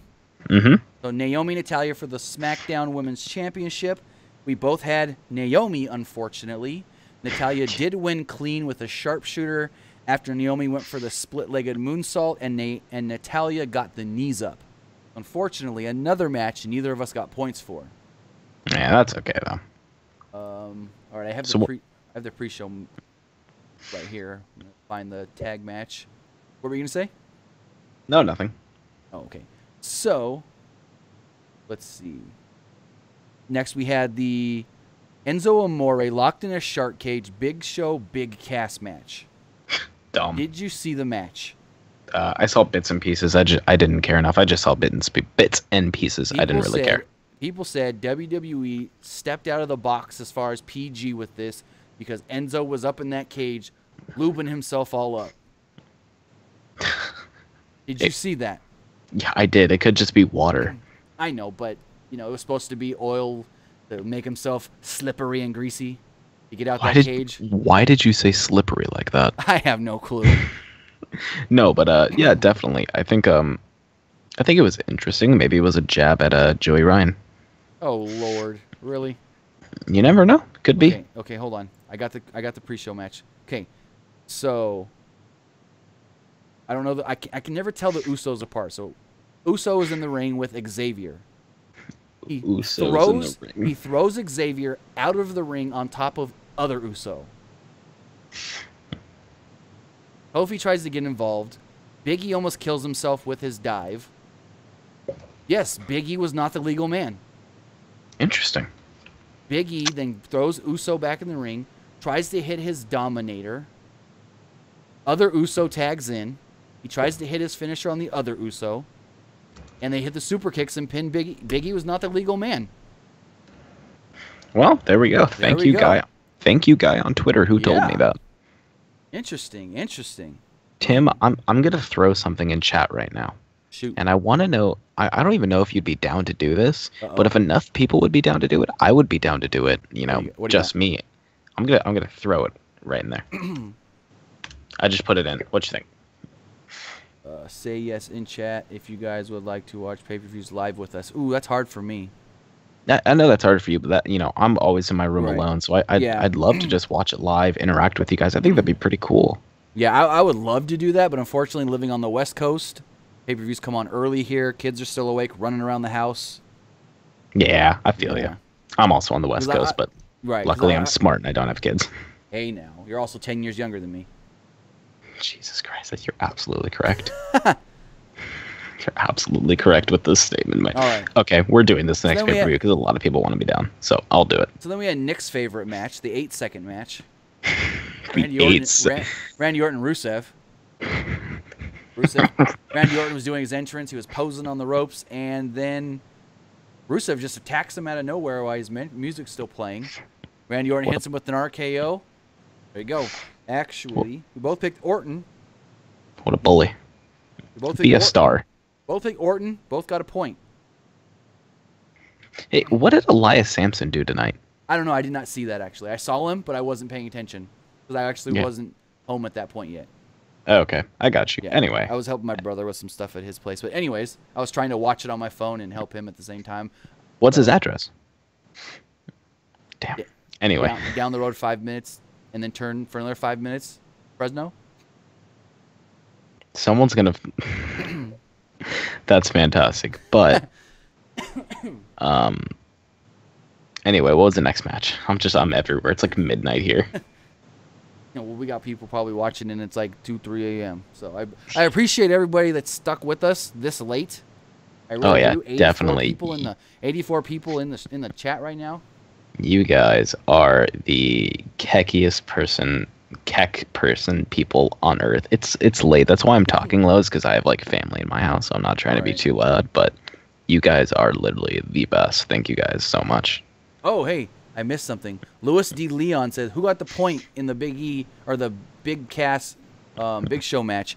Actually, we both did because we both picked Big Cass. Yeah, so we both overlooked that. Yeah. Yeah, I had a boy. Overlooked that. Thank you. Thank you to Louis D. Leon. Hey, Tim. Hey, Nick. One thing has to go. WWE or NASCAR? Oh, crap. Good luck. Kidding me? I say if it wasn't for Dick Trickle, I'd get rid of NASCAR. But since Dick Trickle was a real person. You kidding me? I proposed to my wife at a NASCAR race. My daughter was at a NASCAR race at 4 months old. Texas Motor Speedway. Nice. That's dope, dude. Heck Everyone's commenting what time it is where they are. Thank you guys so much. Whether it's 3 a.m., 2 a.m., or midnight, 12, 13. Thank you guys so much. West Coast, East Coast. Hey, if you're in Satan's house. Untamed Retard says, LOL, it's 9 a.m. here. I like how casual you said that name. Hey, that's the name he's got here for his account. That's a good point. I'll give it to him. All right, so then we had Alexa Bliss defending the Raw Women's Championship against Sasha Banks. Let's see. Oh, this was a split. This was a split. I picked Bliss. You picked Banks. Because I'm a smart boy. Now, Sasha Banks did win, but I do feel that the finish was completely flat thanks to good old Michael Cole. Oh, Michael Cole. The announce team really ruined tonight. So as Sasha Banks rolled, let me see. As Sasha Banks rolled into the what's it called, bank statement. I went blank there for a second. She rolled into the bank statement. That's was the third time she had it in, and as she's trying to lock it in, Michael Cole goes, "Oh, Sasha Banks has got a hurt shoulder. I don't think she can lock it in." Literally 2 seconds later, Alexa Bliss tapped out. So you're saying Alexa Bliss tapped out to a move that wasn't even fully locked in? How bad does that make Alexa Bliss look? I don't like Michael Cole. The commentary team tonight really ruined it for me. Derek Polk says, I didn't answer. WWE or NASCAR? Gotta get rid of one. What are you gonna get rid of? I guess I would say NASCAR because WWE... It's how you make your living. That's what I'm saying, is my job. Which, like, at the same time, you guys, like, just so you guys know, this isn't just like a fun thing we do. Like, we do this. This is a job for us, and that's why we put our heart and soul into even a 2-minute update video. Oh yeah. So trust me, I try to put the highest production into everything we do. Fun fact, a little bit of inside. I was actually terrified to message Tim about Nick's hot takes because I honestly thought it was a stupid idea, and it was an idea where he's like, well, do you have any ideas for a show? And I was like, fuck, no. So I just came up with Nick's hot takes randomly, and it stuck. Well, see, here's the thing. I have people, I always tell people, I've posted in multiple videos, if you ever want to work with us, just message me. Facebook, Instagram, Twitter, email, message me. MySpace.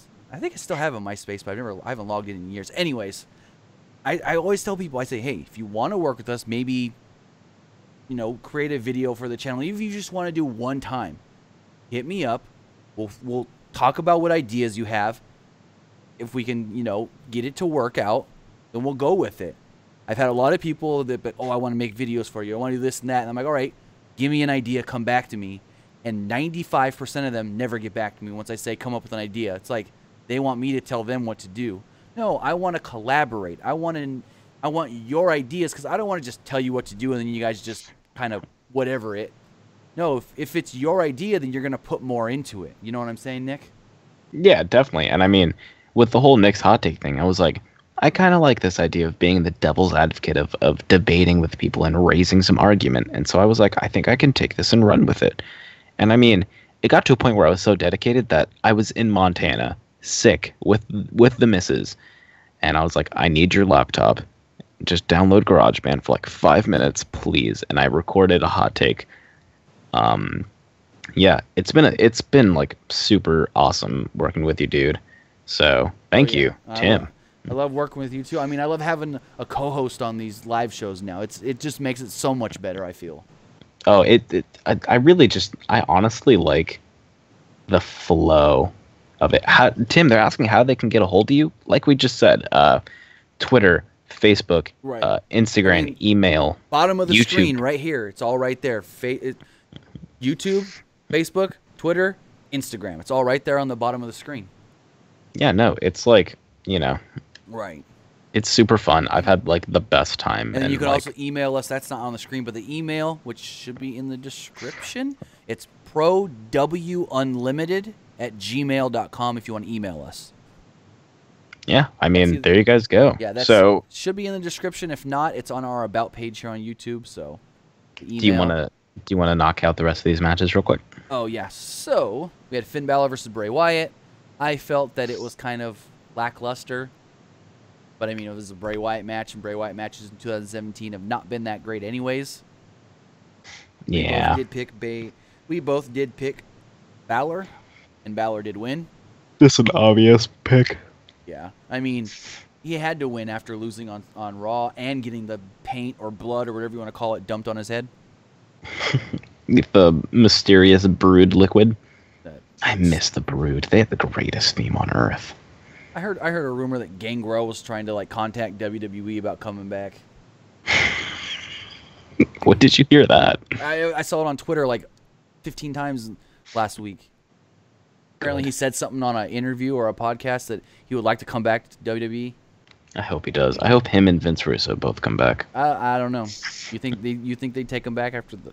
Never mind. This I'm trying to keep this PG. No. After the what? Gangrel's done porn. Good. Gangrel's done.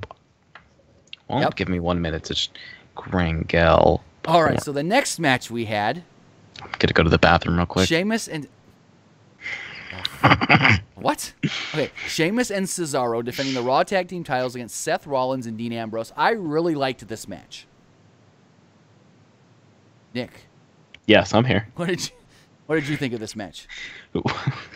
So I was looking at Grangel porn. What match were you talking about? Raw Tag titles. Oh, dude, that was super fucking fun. I love that match. That was exciting.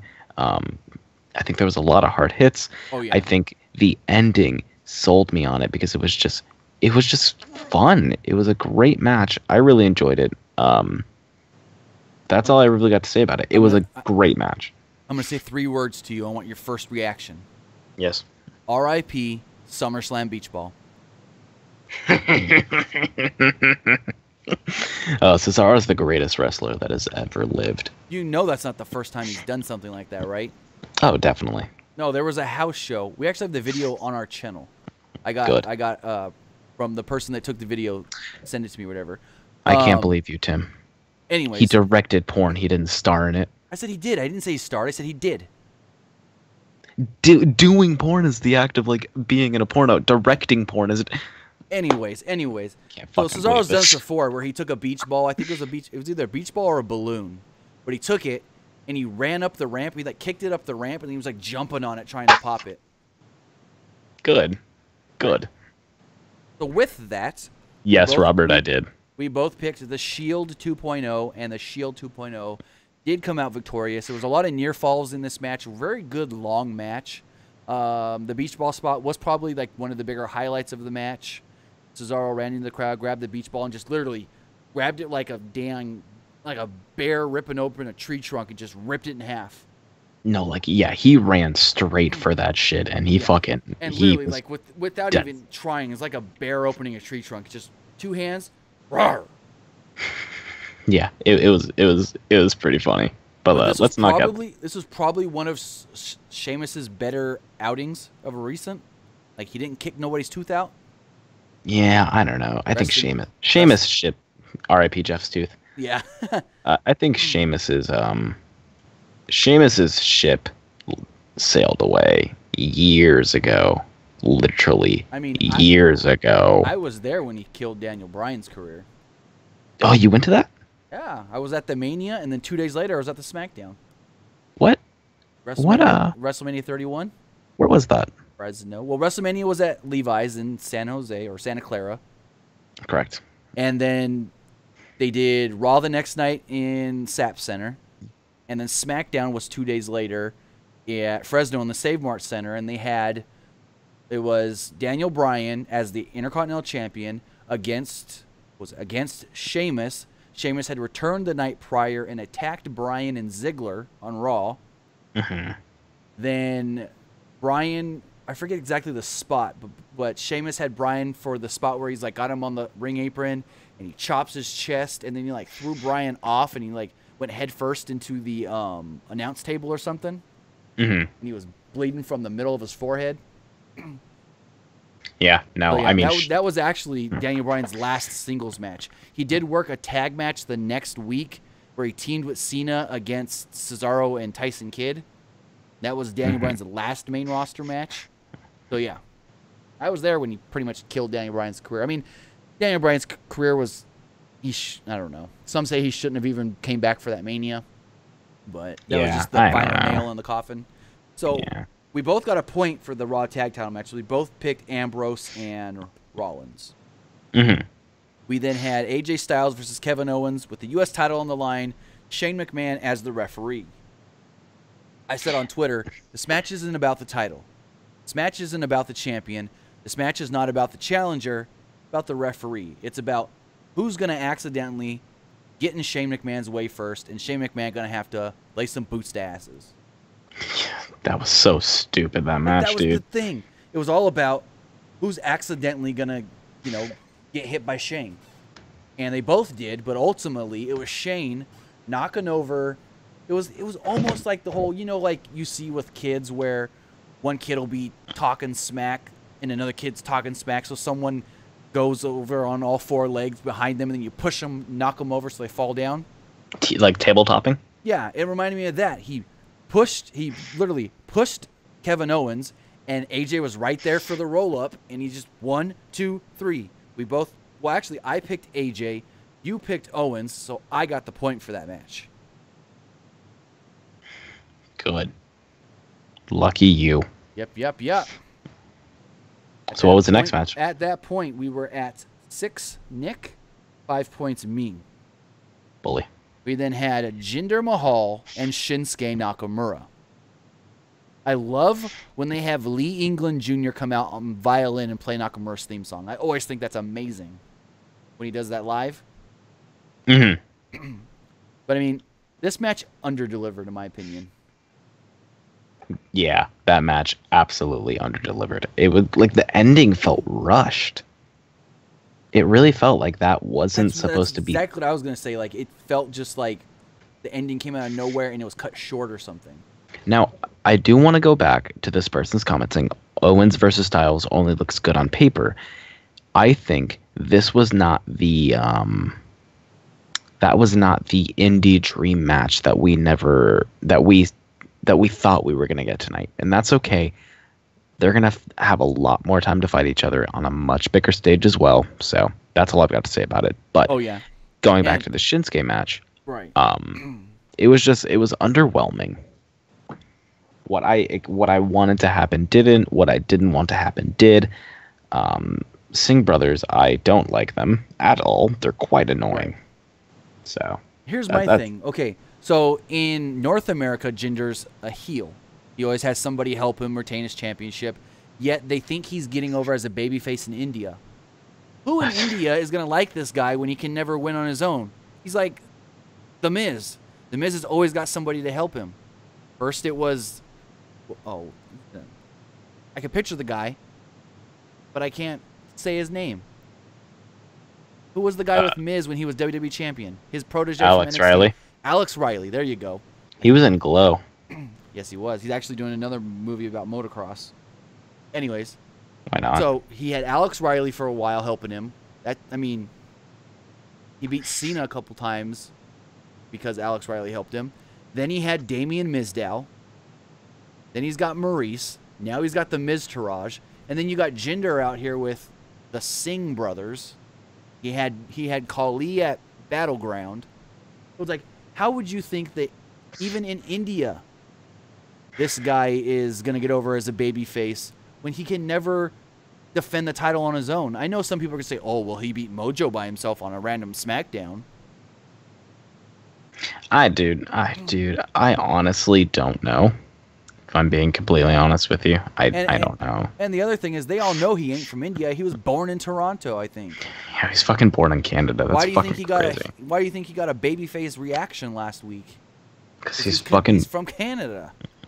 Oh yeah, seriously, that's fucking weird. All right, so why don't we try to get the rest of these matches because I'm getting super tired and I don't want to fall asleep in the middle of this recording. So I picked Jinder, you picked Nakamura.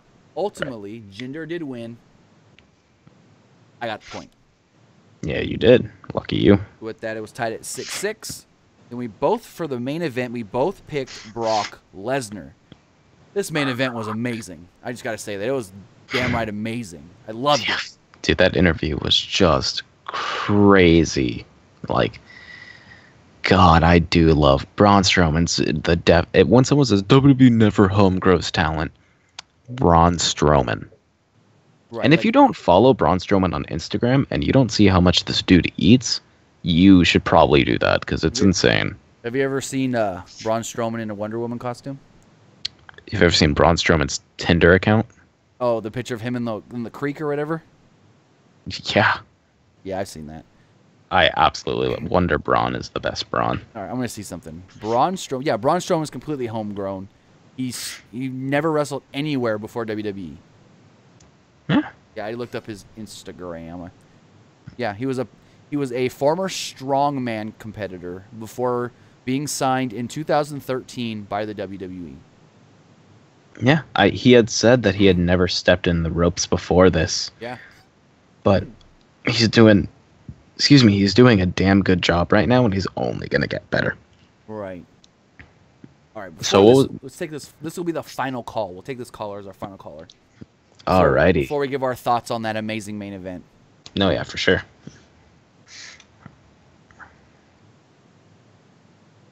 Caller, you're on the air. What's going on? Oh, nope. There we go.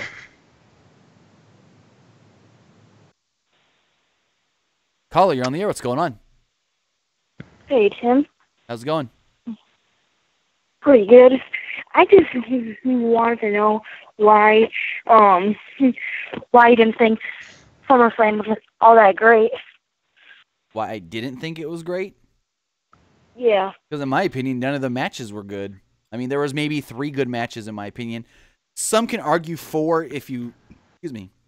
Some can argue 4. You can put that Owens and Styles was good, but... I just think Shane it just tried too hard. focused too much on Shane, so I can't even... Oh, yeah. I almost throw that one out.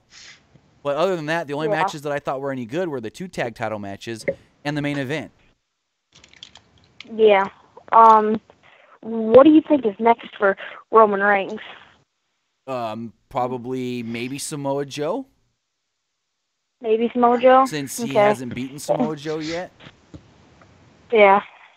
And this is... Oh, go ahead. No, go for it. Go for it. I was just wondering, any WrestleMania 35 locations yet? Oh, I couldn't even tell you. I know that...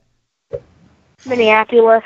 Right, Minneapolis. I know Toronto was at one point in consideration. Like, they were thinking of maybe... I know there was one... Oh, Boston was apparently rejected. Oh yeah, they were rejected for SummerSlam too. Yeah, they tried. That They sucks. wanted to get SummerSlam at the baseball field and WrestleMania. They wanted to host them like in the same year. They wanted SummerSlam at Fenway Park, and then what is it, Gillette Stadium, where the Patriots play, is where they wanted to try and get Mania. They wanted to try and do the same place the same year for both, and the WWE said no, we don't want to do that. You know what? I think that's a very unique idea. I just think that it's just too much for one city. Right. Mm. Right. But I do think trying to do SummerSlam at maybe a baseball stadium could be a cool idea. Oh yeah, because it's not as big as a football stadium. Right. But Shane's gonna jump off the green monster. Oh Lord! But you do run the risk. Oh yeah, that'd be great. Right, but you do run the risk of late August. There are places that it does rain in late August. I mean, also that is true. Late August, you still got baseball going on in late August. True, but I mean, you can find a place where that team's going to be having an away game or something that weekend. Yeah, but I mean, what other baseball stadium would you want to see that at? Like, other than America Fenway, Park, Safeco Field, where they did WrestleMania 19 in Seattle. That's you both America just Park. Gave me very good points, and now I'm upset. I mean, like I said, they did WrestleMania 19 in Safeco. Up there in old Seattle, Washington. Seattle. Nick, you could travel there. Yeah. For WrestleMania. Okay, I'll travel there. Do you want to travel with me? Oh, sure. Oh, sweet. But Marcus Ryan in the chat says, "Do Mania 35 at the new Atlanta Stadium." Okay, can I give you a hot take? Can I give you a hot take? Both of you on this Atlanta Stadium. Go for it. So you know how the Falcons play on Sundays? Okay. Yes. They opened a fucking Chick-fil-A inside the stadium. Oh, that's not open on Sundays? Yeah. Yeah. They have one Monday night game this year. Yep. I didn't get that at all. It's going to be open for one day. Yep. Put SummerSlam in Oakland. I'm an Oakland boy. Let's put it at the Coliseum. Well, I know for wouldn't the Falcons have away games? That's true. I know for Mania they want to come back to California, but they want to see when the new Los Angeles. Well, they want to see when the new stadium's going to be built because they really, really liked Levi's Stadium. I know that they really enjoyed being in the Bay Area. They oh yeah. They got a lot of perks up there from WrestleMania 31, and they have said that they want to come back to California. If they can, they'll go back to Levi's Stadium. But but if that stadium's going to be done within the next couple of years in Los Angeles, they would prefer to go down there first before going back to a stadium they've already been to within recent years. I like Mania at the Bay Area because I just felt like the main event when the sun was going down. That was just beautiful in my opinion. I don't know why. That was the issue. I was there, and the Undertaker and Bray Wyatt's entrances didn't have They didn't have any kind of like cool feel to them because those are two entrances that have to be in the dark.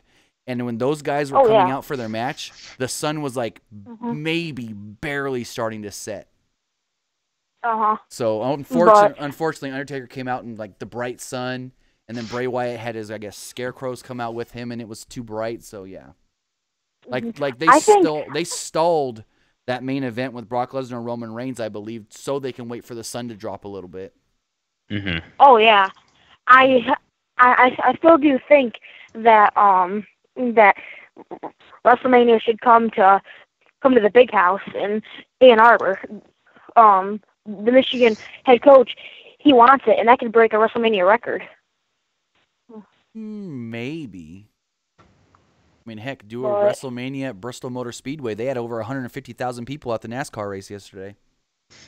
Yeah, that is true, but but that's more set up for a NASCAR race. They did run they did transform the racing facility for a college football stadium. So they could do it for WrestleMania if they wanted. If they tried hard enough. If WWE wants it, then they're going to get it. Right. And they've actually been asked about it since they did the football game. Bristol isn't as big as of a town as like certain and that is the cities. issue. That is the issue. That no hotels, no big complexes. Exactly. But all right, well, thanks for your call, man. Have a good night. Thank you. Bye.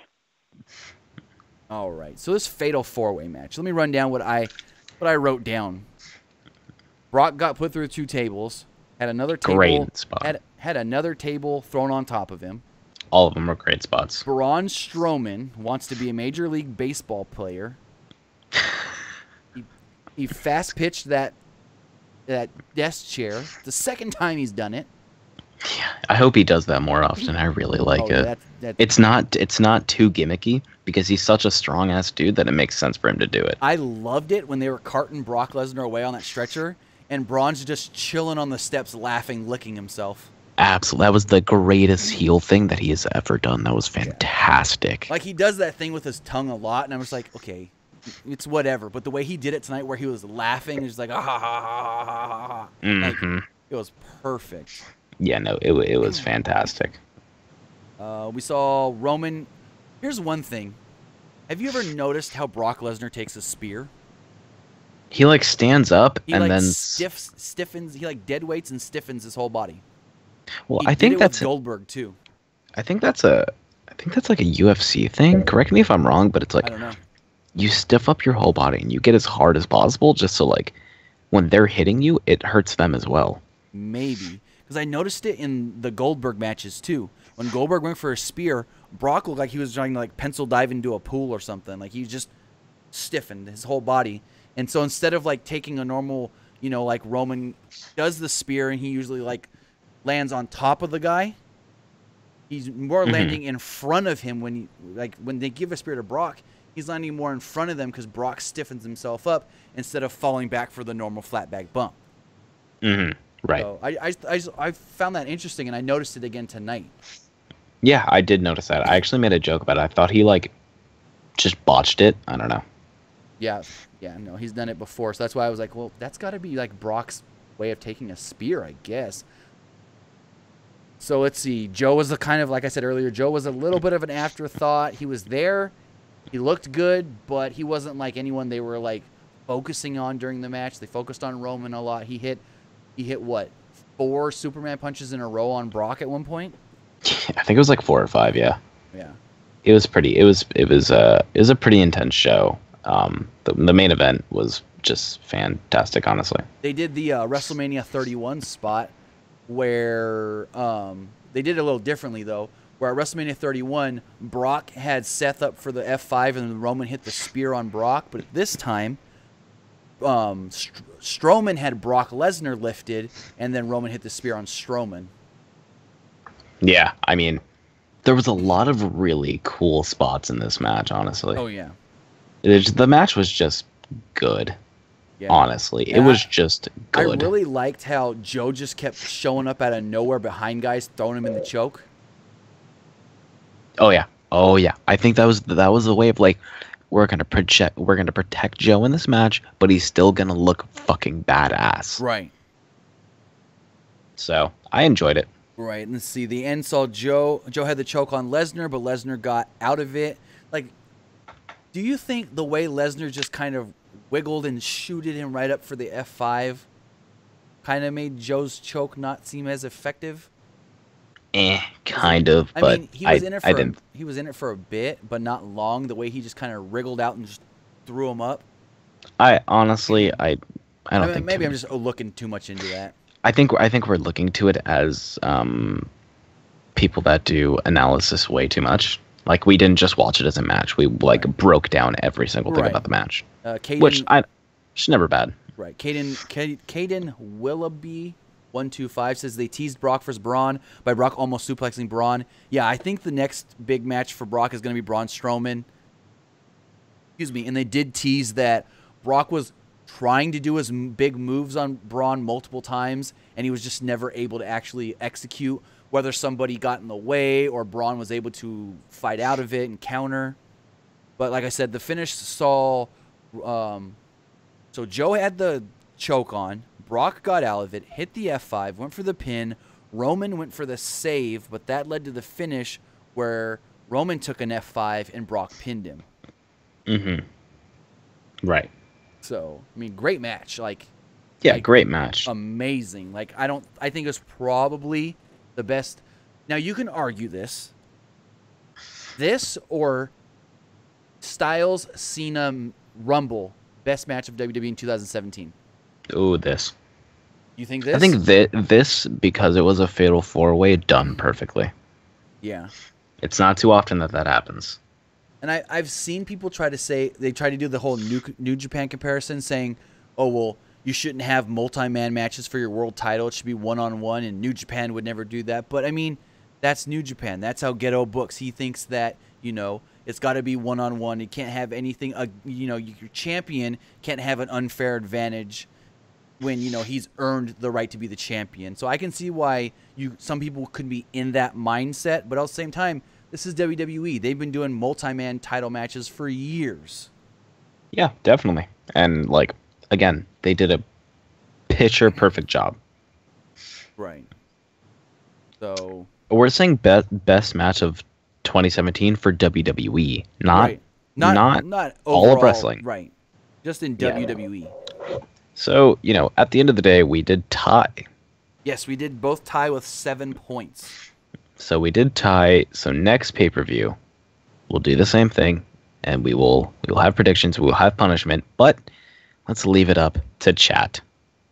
As far as what the punishment will be. What the punishment will be? Like what we have to sing or something we have to do? It's going to be different every time. Right. So if you guys want us to sing something, tell us in chat or tweet it to us at, what's the Twitter? At PW Unlimited? PW Unlimited. Ooh, wait. I'm waiting. I have a third match to throw in there as best WWE match. Done. Bait. Takeover Chicago. Yeah, that's another good one. Those are the 3 top matches. I think these are the 3 top matches so far in WWE in 2017. I see. Okay, one last time before the end of the stream. Hashtag Nick the Heel. Dude.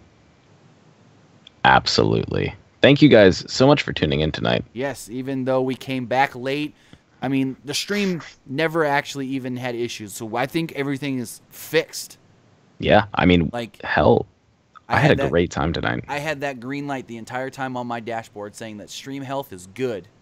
And I've had the stream open, not once did it buffer. Sing Ginger's theme. I don't want to get in trouble with certain people. I wouldn't even know the words. Holla, holla. I don't even know. Stop. Stop. I'm going to not even say it correctly, and then someone's going to say I said something offensive because I said You just did. You just did. Well, no, I'm not going to say the word properly, and it's going to translate to a different word or something. Right. Yeah, well, you guys. I do like Ginger's theme. I think it sounds pretty cool, though. Thank you guys so much for tuning in to this edition of Pro Wrestling Unlimited Reviews, the 2017 SummerSlam. We hope you guys enjoyed. Remember to follow us on Twitter at, your personal Twitter is at TimmyBuddy. TimmyBuddy. TimmyBuddy. My personal Twitter is at PWU_Armstrong. And you can follow the YouTube's Twitter at PW Unlimited. Remember about the Patreon, you guys. Even if you can't donate, just sharing that and just watching this today means the world to us. That is patreon.com/PW Unlimited. I had a great time tonight, you guys. Thank you. We are the top guys. I'm doing the Cesaro and Sheamus thing where they hold out the thumb and the finger and they say that they're the bar. We are the bar. Thank you guys. And we will see you guys in the future. Have a great day. Thank you guys. And as always, remember to like and share this video. Like us on Facebook, Instagram, Twitter. All the links are at the bottom of the screen. And subscribe here on YouTube if you haven't. And I do know I did get some more messages this weekend that some people aren't getting notified. That is a YouTube issue. And just make sure you hit that bell button on our main YouTube page so you know your notifications are turned on. Mm-hmm. But even if it is and you're still not getting notified, that is a YouTube issue they've been trying to fix for 6 months, if not longer. Yeah, no, they've just always tune in. We're always going to be live on Wednesdays around 9:30. And hey, sometimes we might feel like doing a random stream and just want to talk to you guys. Bonus shows. Hopefully this Wednesday can be official episode 1 of a podcast that we're going to put up on. We're going to try and put up on iTunes, SoundCloud, because I know there's people that want to listen, but they can't keep their YouTube app open for 2 hours. So we're going to have other ways for you guys to get the podcast episodes afterwards so you can listen to them other ways. That sounds awesome. I'm super excited for that. next stream, again, are we streaming tomorrow? Maybe. Let's do it. We can ponder the idea. For sure So Wednesday. For sure Wednesday, 9 p.m. Pacific. So yeah, for sure, Wednesday, 9 p.m. Pacific, mamific, whatever the word is. Maybe tomorrow. Keep in touch with the Twitter to find out. And you could Keep just saying say, hashtag, huh? You could just say 9 p.m. West Coast. 9 p.m. West Coast. Keep Nick the Heel trending because you guys are the best people on the planet. That's all from me, Tim. Yeah, that's all I got. I had a great time, and it's great when things work well. Oh, yeah, I appreciate everybody, like I said earlier, everybody coming back after I mean, honestly, I wouldn't have been hurt if you guys didn't come back after we had issues not this morning, but when we first tried to go live, issues the last 2 or 3 times we tried to go live, you guys stuck with us. We figured it out, and I greatly appreciate all that. Yeah, thank you guys so much, and now that we're going to be back working well for good, we hope to see a lot more of you. Bring your friends, bring your parents, bring your dogs, but just send us pictures of your dogs because dogs are cool. Thank you guys so much for tuning in. Have a great night. See you guys.